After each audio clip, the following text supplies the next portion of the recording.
All right, welcome back, Neilville Foodie. So, if you're not a Neilville Foodie, I need you to stop what you're doing.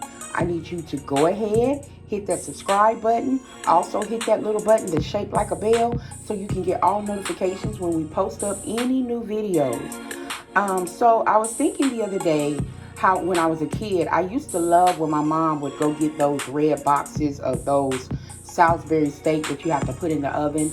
That was always a go-to in our family, and I used to love that with some good old cream potatoes and cabbage. So today I decided that I was going to make Salisbury steak for my own family. I don't think I've ever made it before for them, so we're going to be doing that today. And so for our ingredients, we have our ground beef, we have our beef broth, we have our onions, we have our mushrooms, we have our Worcestershire sauce, we have breadcrumbs, and those are Italian breadcrumbs, and you can use regular breadcrumbs as well. I have my minced garlic, I have my, of course, salt and pepper. And so we're going to go ahead and get started. I'm going to go ahead and start cutting up the onions and the mushrooms. Go ahead and prep our ingredients. So when we come back, honey, we can do it with ease. So, honey, I just need you to sit there. This is a simple, easy recipe that anybody can do. Something quick. But you're going to see the process of that when we get started. So don't you move. You stay right there, okay? All right. See you in a minute.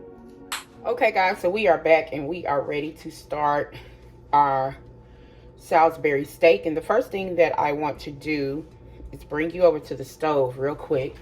And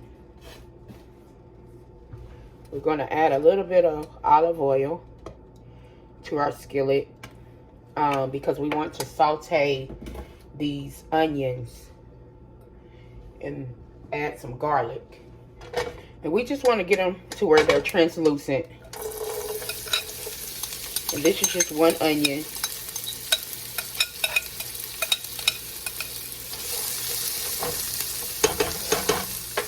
One good heaping tablespoon of garlic to this.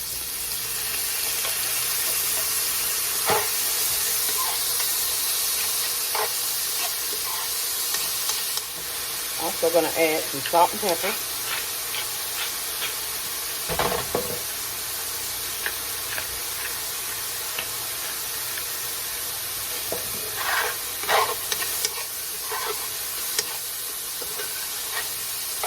And we don't have to get this caramelized, guys. We just want it translucent because we're going to add this to our burger, and then we're going to cook our burgers after we add our other ingredients.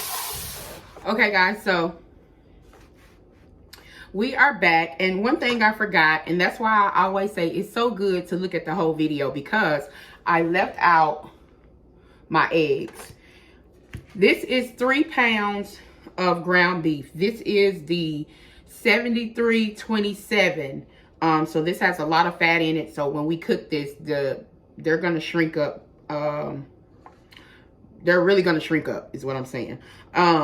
What you want to do first is go ahead and add your caramelized onions.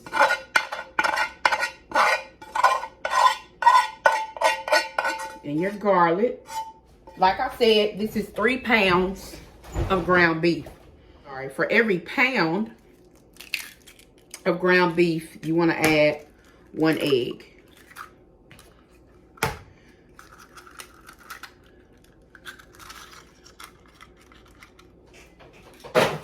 For every pound of ground beef, you add 1/3 cup of breadcrumbs.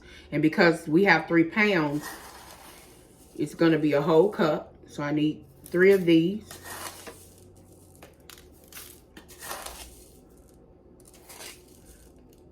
So we got a cup of breadcrumbs.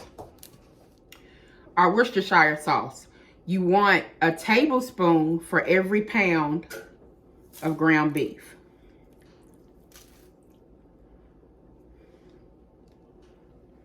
And so now what we want to do is get this mixed up and start making our patties out of it. Get this all incorporated.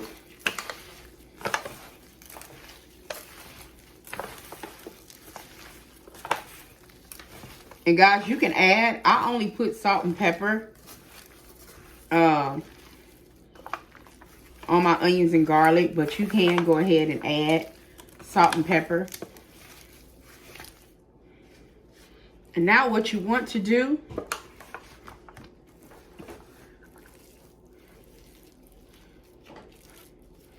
is make a patty. And how big or how small you want it, guys, is up to you. And that was 1 whole onion that I used for this, these 3 pounds. And so we're gonna get our patties made up, and I'm gonna meet you guys over at the stove. All right, guys, so we are back. And we are frying up our burgers. We're gonna get all of 10 of these fried. And guys, you don't want to fry these long because we're gonna stick this in the oven after we make our gravy for it. But the reason why I like to fry it instead of just sticking it in the oven is because I'm using 773 ground beef, which has a lot of fat. So I like to fry it to get a lot of the fat out so it won't drain out when I put it in the oven and I'll have greasy burgers. So that's why we do it this way.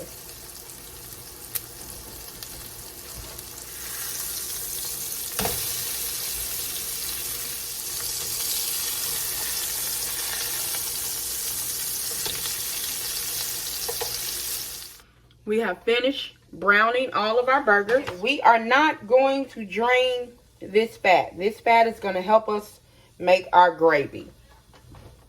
And so what you want to do at this point is add your onions.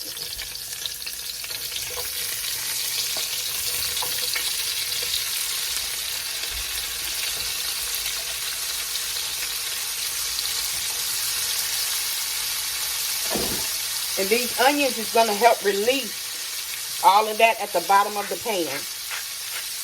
Going to add salt. Going to add pepper.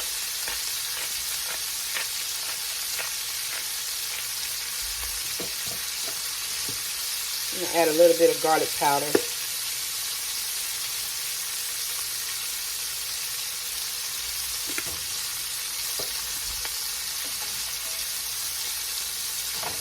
I'm just going to let these onions cook up. And guys, now we're going to add some flour. I'm going to start out with 1/3 cup, because that's about how much grease was left in our skillet. And we want to cook this flour for about 1 minute to get that flour taste out of it.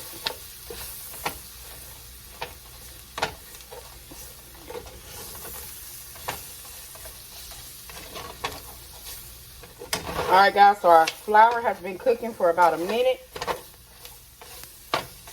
And so now we just want to start adding our beef broth.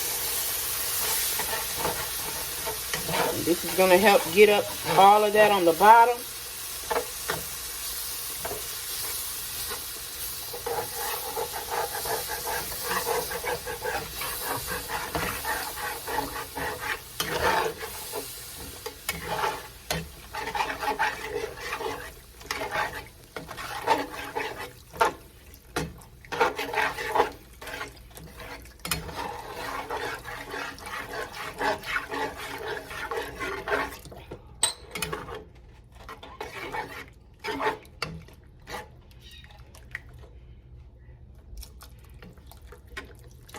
And depending on how thick you want it, guys, that is up to you. But I'm going to be adding a whole 32-ounce carton of beef broth.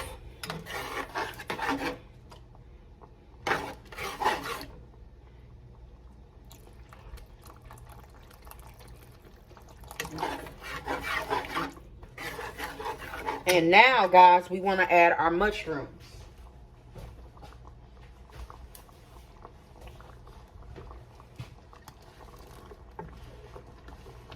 And you don't have to add as many mushrooms as I did. The store didn't have a smaller package. And so I said, that's okay. We'll add them all. We're going to finish adding our beef broth.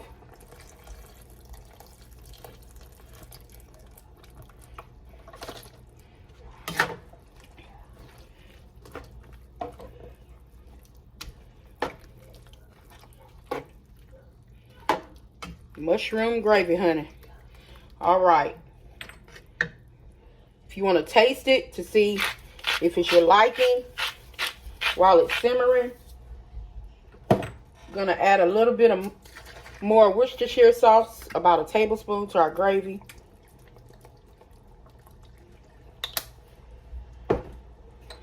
And add more pepper.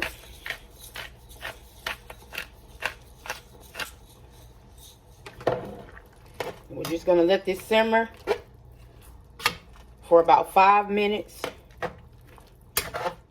Okay, guys, so as you see, we finished our mushroom and onion gravy. We finished our burgers, and we just want to add this gravy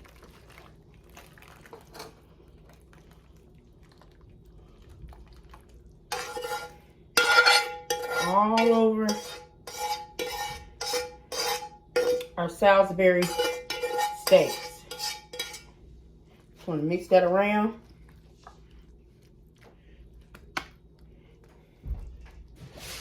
All right, guys, so now what we want to do, we're going to cover it with foil.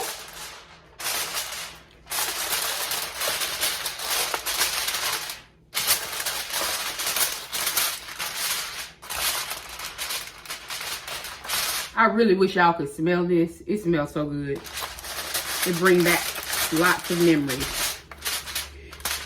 And what we're going to do, we're going to put this in the oven. And we're going to set the oven for 350, and we're going to let this bake for 45 minutes, and we'll be back with the finished product. Okay, guys, we are back, and I just took out the Salisbury steak from the oven. It's been in there for 45 minutes on 350, and voila, there you have it.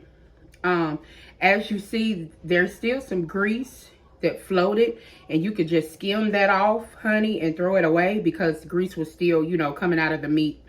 As this sits, the gravy is going to thicken up. So I would let this sit for about 15 minutes before I serve it. Let the gravy thicken up. Skim off any of the fat on top. That's if you use the 7327 ground beef. Now you don't have to worry about that if you use a better cut of ground beef, but that's what I had in my freezer, so that's what I used. So I hope you all enjoyed this video. Please give it a thumbs up, comment, subscribe. Thank you all for supporting us. We really appreciate you all. Honey, I'm gonna get this plated up with this cabbage over here I done cooked. Yes, look out for that Cajun andouille cabbage, fried cabbage we just cooked. I got a video on that as well. So thank you all again for tuning in. You all be blessed. Have a marvelous and wonderful weekend. And remember, only what you do for Christ will last.